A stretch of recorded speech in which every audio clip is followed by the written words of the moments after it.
السلام علیکم محترم ناظرین، بنی اسرائیل کے زمانے میں دو بھائی تھے جن میں سے ایک مسلمان اور دوسرا کافر تھا، اور تھے دونوں دریا کے شکاری یعنی مچھلیوں کا شکار کیا کرتے تھے۔ کافر بت کو سجدہ کرتا تھا، مگر جب مچھلیوں کے لیے دریا میں جال ڈالتا تو اس قدر مچھلیاں آ جاتی کہ ان کو کھینچنا مشکل ہو جاتا، مگر مسلمان کے جال میں صرف ایک مچھلی آتی اور اسی پر صبر کے ساتھ خدا کا شکر ادا کرتا۔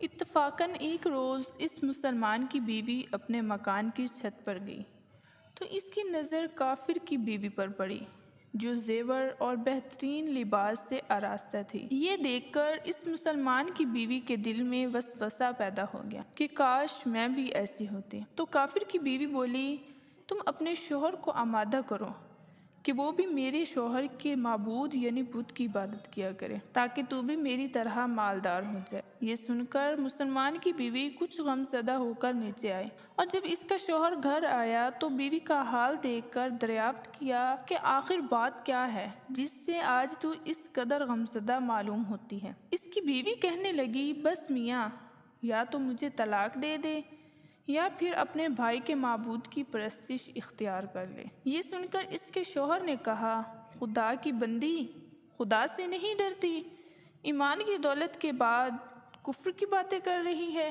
وہ عورت بولی، اب مجھے زیادہ باتیں نہ سناؤ، میں ننگی پونجی نہیں رہ سکتی، جبکہ دوسری عورتیں خصوصاً تیرے بھائی کی بیوی کو میں دیکھ رہی ہوں کہ وہ زیورات اور عمدہ لباس سے آراستہ رہتی ہے۔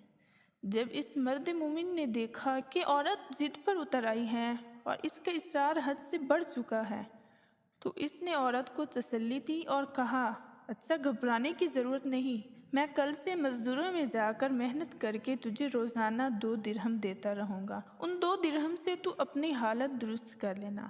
یہ سن کر عورت کو کچھ تسکین حاصل ہوئی۔ صبح سویرے وہ مرد مومن مزدوری کی تلاش میں نکلا، لیکن کسی نے اس کی بات نہ مانی۔ وہ پھرتا رہا، شہر شہر، گاؤں گاؤں کے خاک چھانتا رہا، لیکن کسی نے اس کی مدد نہیں کی۔ بالآخر مایوس ہو کر وہ دریا کے کنارے پہنچا اور شام تک اللہ تعالی کی عبادت میں مصروف رہا۔ رات کو جب گھر آیا تو بیوی نے دریافت کیا، میاں، آج تم کہاں تھے؟ وہ کہنے لگا، میں بادشاہ کی خدمت میں تھا، بادشاہ نے مجھ سے 20 دن کام کرنے کی شرط رکھی ہے۔ اس کی بیوی بولی، آخر وہ بادشاہ تمہیں کیا دے گا؟ تو اس نے جواب دیا، میرا بادشاہ بڑا کریم ہے اور اس کے خزانے مال و دولت سے بھرے ہوئے ہیں، وہ مجھے وہ دے گا جو میں چاہوں گا۔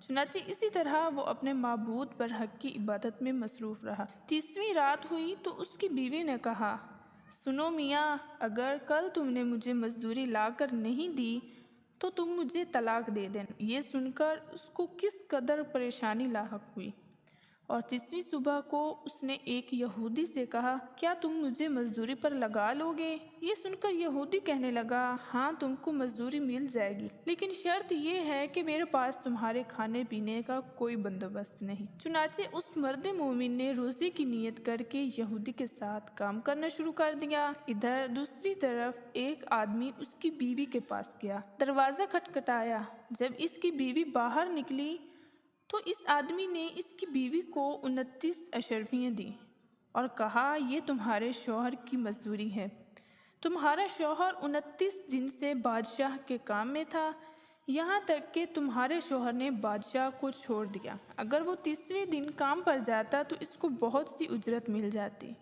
لیکن وہ یہودی کے پاس چلا گیا، اگر وہ مزید بادشاہ کا کام کرتا تو بادشاہ اس کو مزید اجرت دیتا۔ بس یہ لو 29 اشرفیاں، اس میں ایک اشرفی اس لیے کم ہے کیونکہ آپ کا شوہر 30ویں دن کام پر نہیں گیا۔ چنانچہ وہ عورت ان میں سے ایک اشرفی لے کر بازار گئی۔ سنار نے جب اشرفی دیکھی تو 1000 درہم اس کی قیمت عورت کے حوالے کر دی۔ جب شام کو وہ آدمی گھر آیا تو عورت نے اس سے دریافت کیا کہ آج تم کہاں تھے؟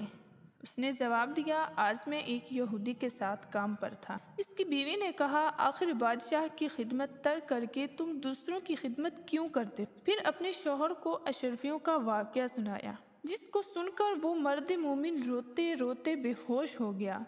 جب اس کو ہوش آیا تو بیوی سے کہنے لگا کہ افسوس، میں نے دو جہاں کے بادشاہ کا حق اپنے اوپر لازم نہ کیا۔ اس کے بعد اس آدمی نے عورت کو چھوڑ دیا اور پہاڑوں پر چلا گیا۔ پھر اس نے باقی زندگی اللہ تعالی کی عبادت میں گزار دی اور وہیں اس کا انتقال ہو گیا۔ محترم عزیز دوستو، اللہ تعالی کے خزانوں میں کوئی کمی نہیں ہے۔ اللہ تعالی اپنے بندوں کو ان کی عبادت کا صلہ ضرور دیتا ہے۔ ان کی عبادت رائے گاہ بالکل نہیں جاتی، اگرچہ بعض دفعہ کسی حکمت کی بنا پر اس کے ہاں دیر ہو جاتی ہے، لیکن اندھیر بالکل بھی نہیں ہے۔ اللہ تعالیٰ اپنے بندوں کو جب بھی دیتا ہے وہ دیتا ضرور ہے، وہ اپنے کسی بندے کو خالی نہیں رکھتا۔ اللہ تعالیٰ ہم سب کو صبر و شکر والی زندگی گزارنے کی توفیق عطا فرمائے، آمین ثم آمین۔ محترم عزیز دوستو، امید کرتی ہوں کہ آج کی ویڈیو آپ لوگوں کو بہت پسند آئی ہوگی اور اس ویڈیو سے آپ کو بہت کچھ جاننے کو ملا ہوگا۔ مزید ایسی ویڈیوز دیکھنے کے لیے ہمارے چینل کو لائک اور سبسکرائب کر دیں اور ساتھ میں موجود گھنٹی کے بٹن کو ضرور پریس کر دیں تاکہ ہماری ہر نئی آنے والی ویڈیو سب سے پہلے آپ تک پہنچے۔ انہی لفظوں کے ساتھ اجازت چاہوں گی، اس امید کے ساتھ کہ اگر سانسوں نے وفا کی تو اگلی بار ایک اور ویڈیو لے کر آپ کی خدمت میں حاضر ہوں گی۔ تب تک کے لیے خدا حافظ۔ اللہ پاک آپ سب کا حافظ و نگہبان۔